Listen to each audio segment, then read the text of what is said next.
Esta es una emisión de crítica artística y periodística. Todas las personas que aquí aparecen fueron grabadas con su autorización, y cualquier opinión o información transmitida refleja el punto de vista de su autor, mas no el de Azteca. La interpretación de este folclórico tema, una imagen y vestuario impecables, bien cuidados y una voz que trascendió fronteras, fueron la conjunción perfecta que gestó el mito de la más grande intérprete de la música mexicana, Lola Beltrán. Lola Beltrán, la reina de la canción ranchera, o sea, era la reina y era la grande. Pero, ¿qué mitos y misterios envolvieron su vida? Se convierte en la secretaria del director artístico de la XW. En la siguiente hora, descubrirás los verdaderos motivos que ocasionaron su divorcio del torero, Alfredo Leal. Desgraciadamente, Alfredo Leal le pagó muy mal, porque él estuvo con ella por interés. Por primera vez, se revelará el origen de José Quintín Enríquez, su hijo menor. Tuvo muchos abortos, perdió al último de sus hijos, era un niño. Siempre se había quedado con ganas de tener un hijo varón. Conocerás los extraños sucesos que Lola vaticinó como su propia muerte. Mi hermano le dijo, bueno, nos vemos pronto. Y le dijo ella, no, nos vamos a ver, pero en el cielo. Y se develará una insólita exhumación de sus restos. Ahí está la tumba, donde estaba enterrada. Tenían otro ataúd previo ahí para cambiar los restos. A 16 años de su fallecimiento, Lola Beltrán sigue siendo un ícono de la música folclórica mexicana. Es reconocida a nivel mundial por el estilo bravío de sus canciones y por ser una de las pocas intérpretes mexicanas que le cantó lo mismo al Papa Juan Pablo II que al rey Juan Carlos de España. Pero detrás de su emblemática figura se esconden historias que han fortalecido su propio mito. Una vida llena de carencias, devaneos amorosos, una maternidad complicada que culminó con un polémico pleito legal entre sus dos hijos por la repartición de su millonaria herencia. Soy Atala Sarmiento y esta es la historia detrás del mito de Lola Beltrán.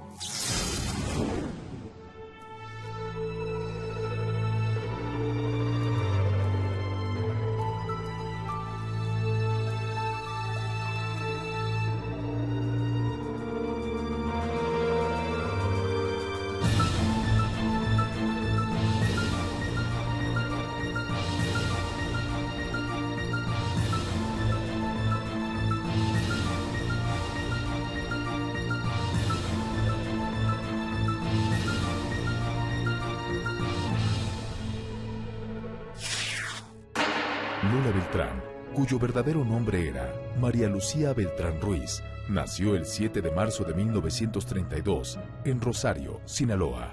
Fue la tercera de 6 hermanos hijos de Pedro Beltrán Félix y María de los Ángeles Ruiz Ramos, un matrimonio de clase humilde que se desintegró cuando Lucila apenas tenía 8 años de edad, debido a la prematura muerte de su padre. Murió mi padre de un infarto. Y no fumaba ni tomaba, un infarto, nada más así. Cayó ahí en la cocina, en la casa. Dedicada al hogar y sin una profesión, María de los Ángeles tuvo que empezar a trabajar vendiendo zapatos de puerta en puerta para subsistir y mantener a sus hijos. Éramos pobres, vivíamos en una casa de teja, éramos pobres.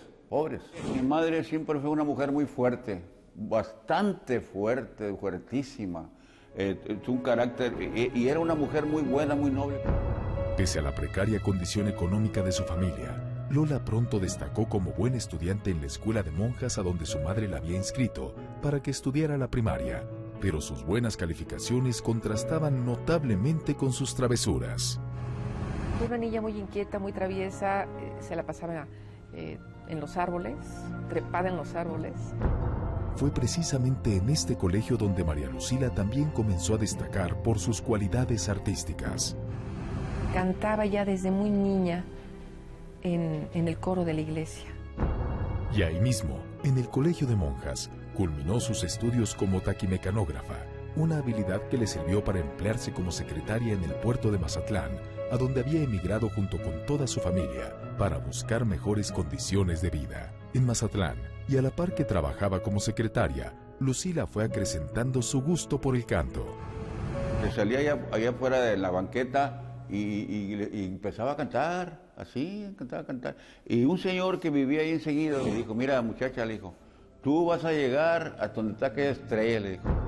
Convencida de su talento y voz, María Lucila decidió buscar suerte en la capital. Su meta era llegar a la XCW, el semillero más importante de las grandes estrellas de la música mexicana, y consolidarse como una gran intérprete. Apenas rebasada la mayoría de edad, y con la aprobación de su madre, se encaminó hacia el Distrito Federal, donde gracias a sus estudios de mecanografía, logró emplearse como secretaria, justamente en las oficinas de la XCW. Se convierte en la secretaria del director artístico de la XCW, que era el señor Amado C. Guzmán. Sabiéndose poseedora de un talento inigualable, María Lucila decidió abrirse paso en el medio artístico. Solicitó una prueba como cantante que maravillaría a los directivos de la XCW y de manera casi inmediata se consolidó como una de las voces representativas de la música mexicana en la época dorada de la radio en México. Fue durante un ensayo de la cantante Matilde Sánchez, La Torcasita, que María Lucila encontró su primera gran oportunidad. El estudio de grabación tenía conexión directa con la oficina de Emilio Azcárraga Vidaurreta, dueño de la XCW, y estaba colocada estratégicamente para escuchar las voces de los nuevos talentos que ahí audicionaban. Al escuchar a aquella novel intérprete, Emilio Azcárraga quedó impresionado por la tesitura de su voz y de inmediato la mandó llamar. Ya cuando llegó ella le dice, oye, tú eres secretaria, ¿qué estás haciendo cantando? Pues tengo la inquietud, don Emilio, y yo quiero ser cantante, no quiero ser secretaria. Muy bien, pues entonces vamos a hablar con el señor Guzmán para que nos haga el favor de programarte. María Lucila fue programada en una de las emisiones Mantenimiento, llamadas así por no contar con patrocinios, porque daban cabida a los nuevos talentos dentro de la XCW.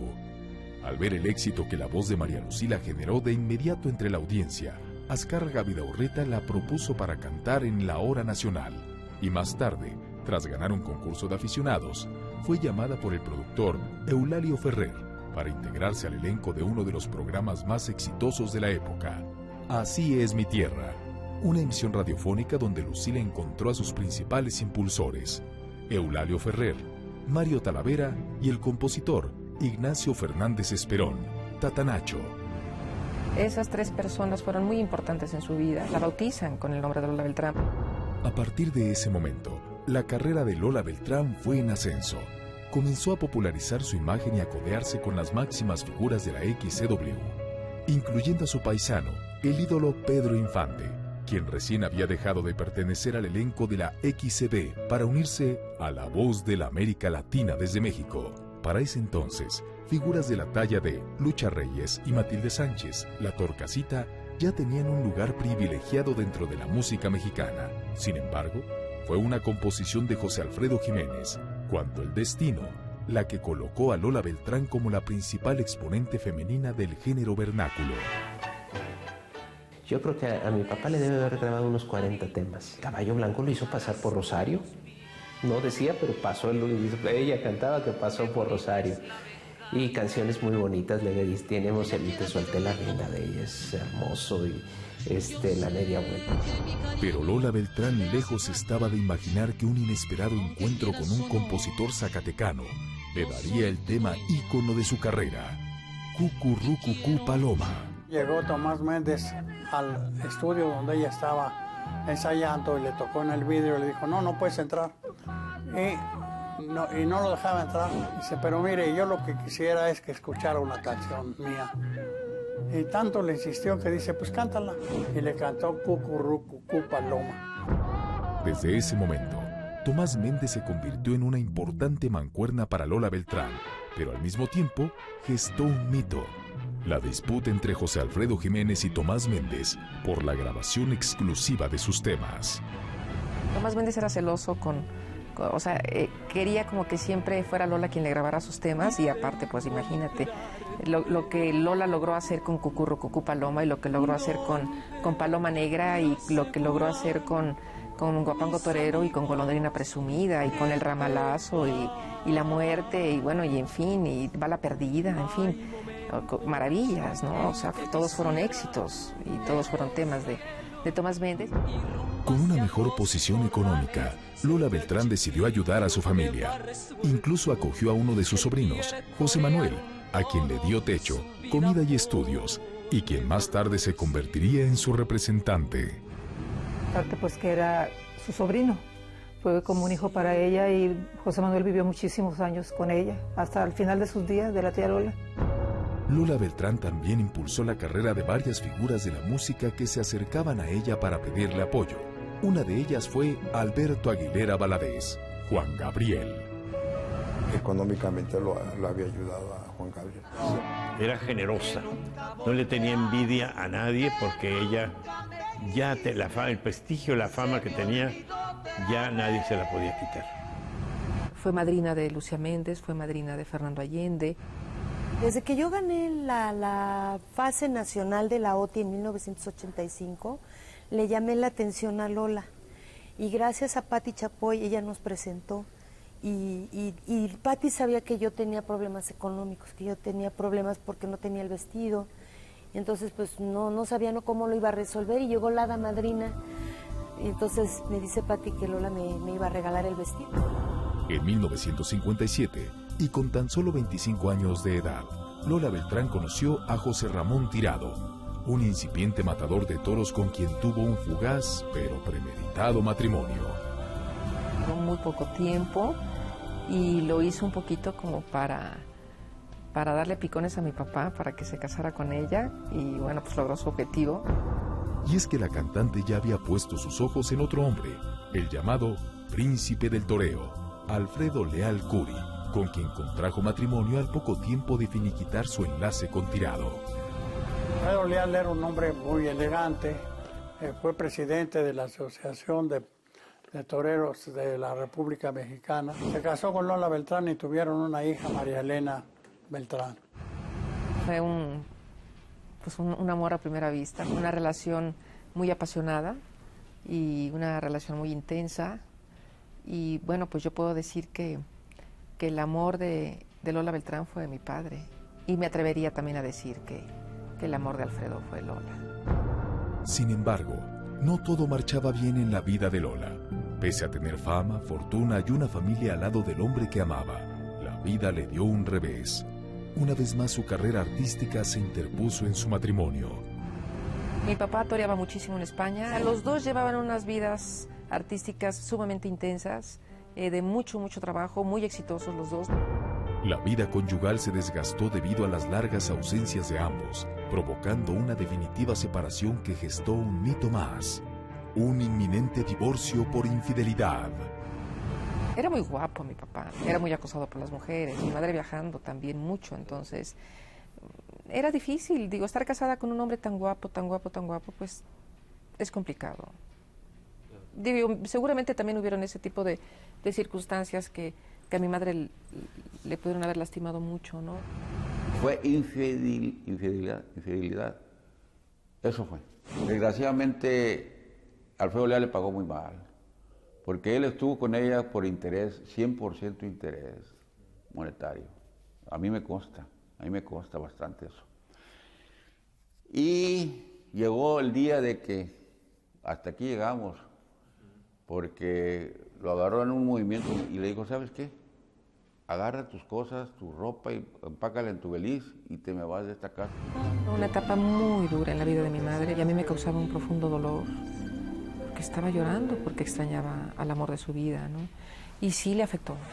En 2007 el cineasta español Pedro Almodóvar lanzó un álbum doble titulado BSO Almodóvar, en el que recoge la esencia musical de su filmografía. Lola Beltrán está incluida con el tema Soy Infeliz. Su talento y poderosa fuerza escénica dio a Lola Beltrán la oportunidad de relacionarse con grandes personalidades del ámbito político y artístico. También abrió las puertas de los mejores recintos del mundo, incluyendo el Palacio Nacional de Bellas Artes, considerado hasta entonces un lugar exclusivo para la música clásica y refinada. Lola se caracterizaba por su gran simpatía, por lo que su círculo de amistades fue muy variado. Tuvo una relación muy cercana con María Félix, pero yo recuerdo de niña tener a María Félix en casa o nosotros con ella y tener una relación realmente muy, muy estrecha con Miguel Aceves Mejía, con José Ángel Espinosa Ferrusquilla. Me grabó muchas canciones. Era muy buena amiga y yo tenía mucha confianza con ella y le cantaba lo que escribía y convivíamos mucho. Fue precisamente en su selecto círculo de amigos donde Lola Beltrán disfrutaba de mostrar su sentido del humor, ácido, burlón y simple, que le permitía llevar a cabo bromas un tanto pesadas. A mí me causó un problema muy serio por bromas, porque era demasiado bromista. Teníamos un programa juntos en la televisión y yo me descuidé, puse mi chamarra por allí y puse por ahí la chamarra y no me descuidé yo. Y ella sacó de mi bolsa la credencial de la ANDA, de la Asociación de Actores, y le puso, con retrato mío, ¿no? Y le puso un beso, pero bien marcado en el retrato, y me lo volvió a guardar ahí. Yo no me di cuenta. Entonces yo me fui a la casa y ya mi señora descubrió la credencial con el besote aquel, que yo no sabía quién se lo había puesto. Allí empezaron los problemas con mi esposa. Inventaba que alguien se había muerto y todo el mundo se espantaba y mandaba coronas y ella se reía de todos. Una vez, estando en su casa en una fiesta, se dejó caer como que se había desmayado, pero no era cierto, pero nos espantó. Lola Beltrán cantándole a Alfredo Leandro. Pues digo, eso solamente lo hacía una Frida Kahlo o una cosa así, ¿no? Pero Lola fue su adoración, la verdad fue su adoración. Y esa vez se sintió a gusto y le llevó serenata a Alfredo Leandro. Fue en ese momento que la internacionalización de Lola se hizo inminente. El tema Cucurrucucú Paloma ya se escuchaba en toda Europa, valiéndole invitaciones por parte de jefes de Estado y reyes para cantar en eventos diplomáticos. Cantó al rey de España, le cantó a Leonidas Brezhnev, le cantó a Tito de Yugoslavia, le cantó al emperador Hirohito de Japón, o sea, le cantó a grandes estadistas y reyes y príncipes. Incluso el rey Juan Carlos de España se convirtió en gran admirador de la música mexicana y de dos de las más grandes figuras que la representaron, Cuco Sánchez y Lola Beltrán. Cuando vino el rey de España, vino a México, le dijo Salinas, ¿qué quiere el rey de México? Que me cante Lola. Lola Beltrán se había convertido en un ícono del folclore mexicano a nivel internacional, virtud que en 1976 le ayudó a romper esquemas y le abrió las puertas del exclusivo Palacio de Bellas Artes. Un Bellas Artes repleto, de pie, con una ovación que nunca en mi vida yo he escuchado una ovación tan prolongada. Fue la primera en llevar la música mexicana, la música popular a un lugar que era exclusivamente destinado a la música clásica, ¿no? A pesar de su avasallador éxito, Lola nunca olvidó sus raíces y en su natal Sinaloa acostumbraba a cantarle las mañanitas a su venerada Virgen del Rosario cada primer domingo de octubre. Santo, que venimos a cantar. ¡Viva la Santísima Virgen del Rosario! ¡Viva! Incluso llegó a invitar a sus amigos cantantes para que amenizaran las festividades en honor de la milagrosa, la generala, Virgen del Rosario. Fue tal su devoción y profundo amor por la Virgen del Rosario que se involucró en la construcción y mantenimiento de la iglesia. Su pasión fue Rosario y la Virgen del Rosario, la iglesia, que ella la levantó, ella puso mucho dinero ahí.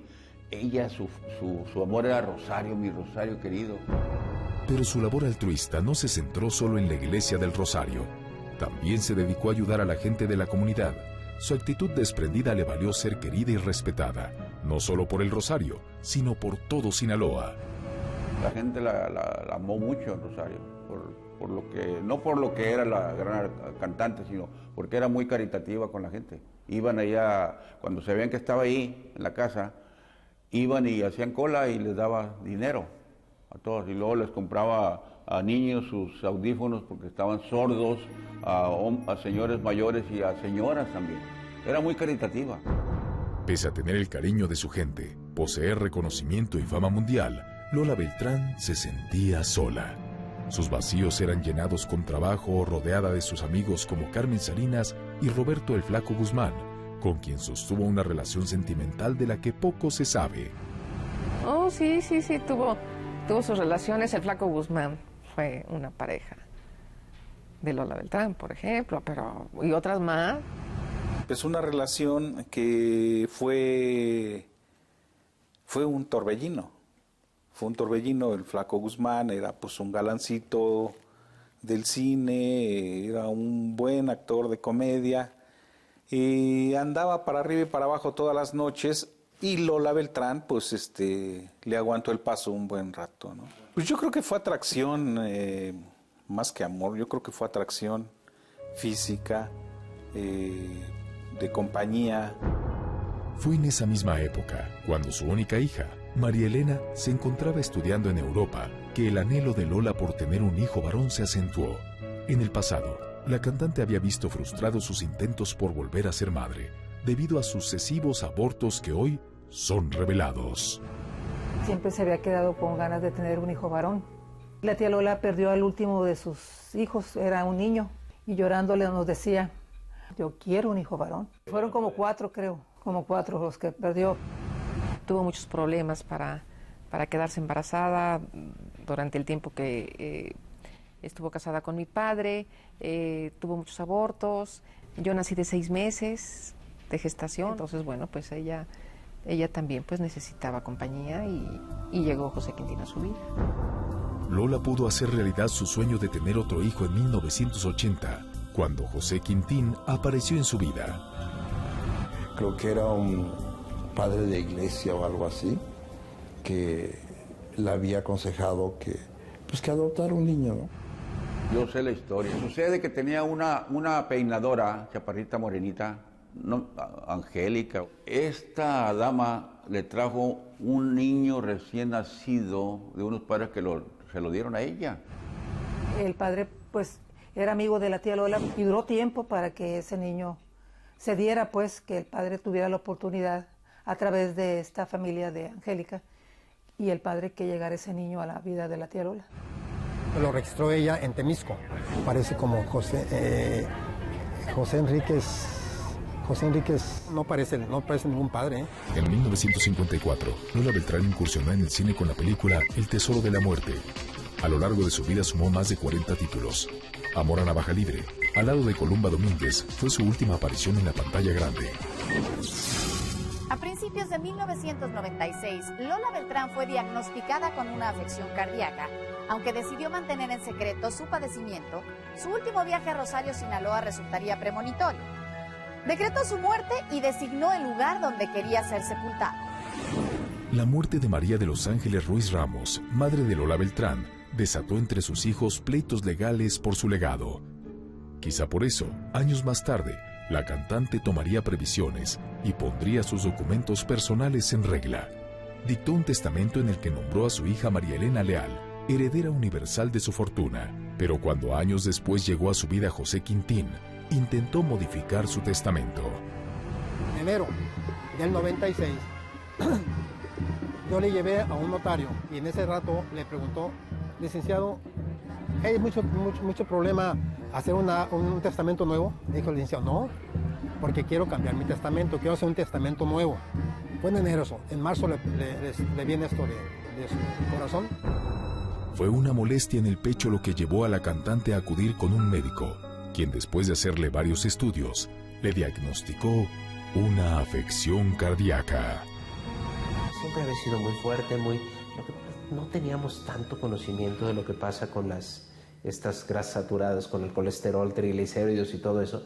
Y Lola comía camarones, chilorios, esas cosas tan ricas de su tierra. Y uno pues no se daba cuenta en ese momento del peligro que era colesteroles y eso. Y fue lo que le vino, o sea, se le taparon sus arterias. Ella supo que tenía algo en el corazón, aunque no le dio la importancia de vida, de pronto. Pero yo creo que sí pensó que podía morirse. Con ese diagnóstico y como si presintiera que su fin estaba cerca, decidió realizar un viaje a Rosario, Sinaloa. Quería estar con los suyos el día de su cumpleaños. Fue en ese último viaje que Lola Beltrán predijo su muerte 15 días antes de que esta ocurriera. Aquí festejó el último cumpleaños. Ya andaba malita ya. Nos fuimos al panteón y nos dijo, aquí quiero que me entierren. Quiero que me entierren mirando hacia el Cerro Yauco para que me toque ver la salida del sol que salía atrás. Cuando se despidió Lola de nosotros, le dijo a mi hermano, le dijo, bueno, nos vemos pronto. Y le dijo ella, no, nos vamos a ver, pero en el cielo. A los 15 días murió ella. De regreso a la Ciudad de México y habiendo dejado instrucciones sobre el lugar de su sepultura, sobrevino un primer infarto. Estaba yo con ella, un viernes estábamos en un restaurante que le encantaba y estábamos varios amigos y estaba mi hijo, estaba Quintín, y al día siguiente es cuando me dice que se siente muy mal y llego yo al hospital y su médico, el doctor Ahumada, me dice, María Elena, prepárate para lo peor porque tu mamá ahorita está sufriendo un infarto y está muy delicada. Lo operaron, le pusieron un stent, un cilindro metálico en el corazón. Después de unos 2 días me permiten entrar a verla, a terapia intensiva. Y recuerdo perfectamente esa escena donde mi mamá estaba en una cama, entro, voltea a verme, me sonríe a pesar de que estaba sedada y me dice, hijo, me dice, todavía no me puedo morir, me dice. La vi muy cerca y todavía yo necesito estar aquí por ti. El domingo 24 de marzo de 1996 se apagó para siempre la voz de Lola la Grande.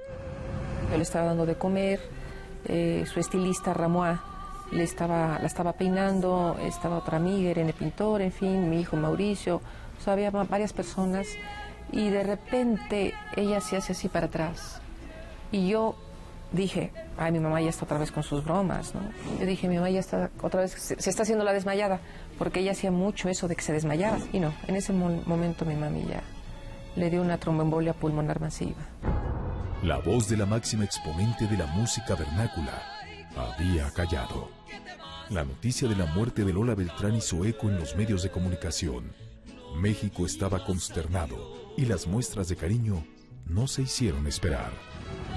Estuve horas y horas y horas y horas sin parar recibiendo el pésame de miles y miles y miles de mexicanos. Tal como lo pidió, sus restos fueron trasladados a Sinaloa. La familia Vázquez Raña, amigos de la intérprete, proporcionaron un avión para que el féretro pudiera ser trasladado a su última morada, Rosario, donde todo su pueblo la esperaba para darle un último adiós. En el Panteón Municipal, ahí la entierran por primera ocasión en el Panteón Municipal, pero ella no quería quedar ella quería quedar ahí en el Panteón Municipal. 2 años después de su muerte, los restos de Lola Beltrán fueron exhumados. Fue a petición de María Elena Leal, su hija, y con el permiso de las autoridades, del obispo de Mazatlán y del párroco del Rosario, que su cadáver fue trasladado al atrio de la iglesia junto a su Virgen del Rosario. Con permiso en mano, la exhumación de los restos de Lola Beltrán se llevó a cabo. Solo el Ministerio Público, María Elena Leal, José Quintín y 2 miembros de la familia fungieron como testigos. La cita fue a las 5 de la mañana en el Panteón Municipal. 5 horas después lograron sacar los restos de Lola Beltrán bajo las más estrictas medidas de seguridad y con total hermetismo. Luego fueron trasladados a la iglesia del Rosario. Tenían otro ataúd previo ahí para cambiar los restos si se hubiera requerido. Y no hubo necesidad de eso. El padre nos estaba esperando en la iglesia. Se bendijo ahí la fosa y ahí se depositaron los restos de la tía Lola de nuevo. En televisión, Lola Beltrán condujo los programas Noches Tapatías y El Estudio de Lola Beltrán. Y en 1973 participó en la telenovela Mi Rival, junto a Sari Kamarich.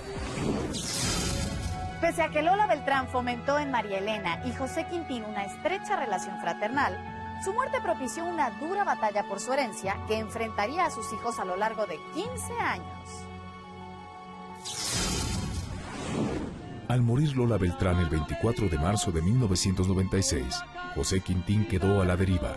Su madre adoptiva y protectora no pudo incluirlo en su testamento y con tan solo 16 años e inexperto, inició un pleito legal contra María Elena Leal, heredera universal de la cantante a quien reclamó el 50% de los bienes. Había un testamento en donde mi madre me nombra heredera universal de sus bienes presentes y futuros.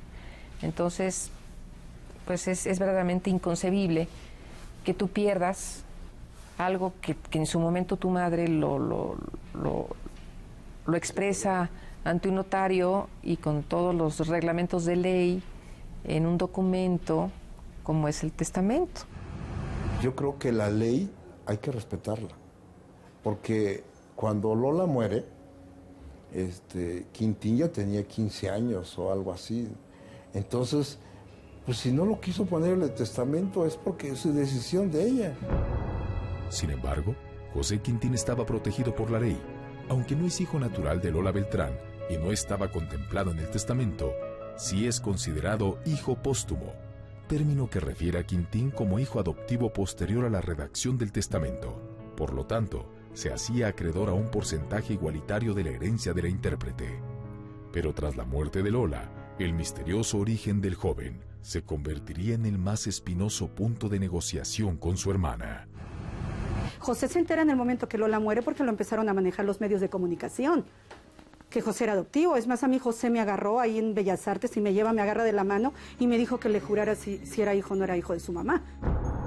En efecto, tras la muerte de Lola, el mismo José Quintín no tenía claro su origen, pues la cantante siempre fue muy reservada en torno al tema, inculcándole una versión que hasta ahora resulta incluso fantasiosa. Mi mamá lo que siempre manejó era que yo era su hijo. Que yo era su hijo, que incluso cuando era pequeño, te estoy hablando que unos 6 años, 7, 8, le preguntaba sobre, bueno, ¿y mi papá? Y ella, la respuesta de mi mamá era, tu papá murió, yo lo quise mucho, cuando estés más grande te voy a llevar a donde él está sepultado. Esa era la respuesta de mi madre. Para mí era más que suficiente en ese tiempo. ¿Sabes de dónde viene tu apellido? No sé. Solamente aparece en un acta de nacimiento como la pareja de mi mamá. Nosotros nos basamos en las evidencias que mi mamá dejó. En todo lo que, y de primera instancia, un acta de nacimiento donde ella me reconoce como su hijo legítimo, me pone que tengo un papá y todo esto. Entonces, eso para mí fue más que suficiente. Como sea, es hijo de Lola Beltrán, porque vamos a suponer que no lo llevó ella en su vientre, de todas maneras lo llevó en su corazón. Fue aconsejado por varias personas y cambiaron las cosas, ¿no? José tenía, según las leyes, sí, eso, hijo póstumo. Y así se hizo, según las leyes, y así tenía todos los derechos de la herencia, ¿no? De primera instancia, un acta de nacimiento donde ella me reconoce como su hijo legítimo. Tras 15 años de pleito legal y después de un marcado distanciamiento, María Elena Leal y José Quintín se reencontraron. Fue un fanático de Lola Beltrán quien se encargó de reunirlos. Contactó tanto a María Elena como a mí, y pues cuando hay un problema, una de las partes tiene que ceder. Pareciera increíble que después de tantas cosas que pasaron, se pudo arreglar de la mejor manera. Hablando, dejando las cosas atrás. Aceptó María Elena darle parte de lo que le correspondía a José, que supuestamente era el 50%. Mi hermano y yo llegamos a un arreglo ante notario público. Cada quien tiene lo suyo y bueno, y ya. El juicio ya acabó hace tiempo y ya está. Para preservar la mítica imagen de Lola Beltrán, este 2012 se editará un libro biográfico en el que se recopilarán las más representativas anécdotas al lado de sus amigos, sus amores y memorias de más de 40 años de trayectoria artística. el gobierno del estado de Sinaloa se interesó por la edición de la biografía de Lola Beltrán, a cargo de su propia hija, María Elena Leal. A nuestra Lola cantó todo el pueblo de Rosario, y su canto lo meció el baluarte en sus olas. Dicen que ella es de Rosario, pero es tan grande la aureola que Lola no es de Rosario. Más bien Rosario es de Lola. Soy Atala Sarmiento y esto fue La historia detrás del mito. Hasta la próxima.